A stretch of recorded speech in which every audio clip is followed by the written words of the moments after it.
శ్రీమద్భగవద్గీత 4వ అధ్యాయం జ్ఞానకర్మ సన్యాసయోగం 8వ శ్లోకం. పరిత్రాణాయ సాధూనాం వినాశాయ చ దుష్కృతాం ధర్మ సంస్థాపనార్థాయ సంభవామి యుగే యుగే.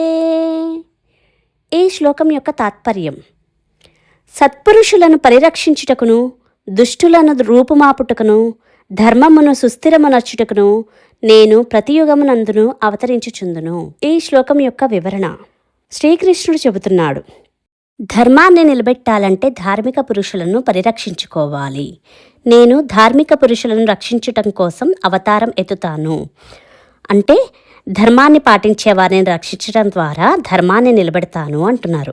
అలాగే అధర్మాన్ని ఎలా నాశనం చేస్తారు? దుష్టులను నాశనం చేయటం ద్వారా అధర్మాన్ని నాశనం చేస్తాను అంటే, భగవంతుని అవతారం చూస్తే కృష్ణ పరమాత్మ రెండూ చేశారు. ధర్మరాజు లాంటి ధర్మ పురుషులను రక్షించాడు, దుర్యోధనుడు వంటి అధర్మ పురుషులను చంపించాడు. ఇది కృష్ణుని యొక్క క్షత్రియ ధర్మం. గీత బోధించడం ద్వారా ధర్మాన్ని నిలబెట్టాడు. ధర్మ సంస్థాపనార్థాయ, తను అవతారం ఎత్తటానికి వెనుకనున్న ఉద్దేశాన్ని చెప్తున్నాడు.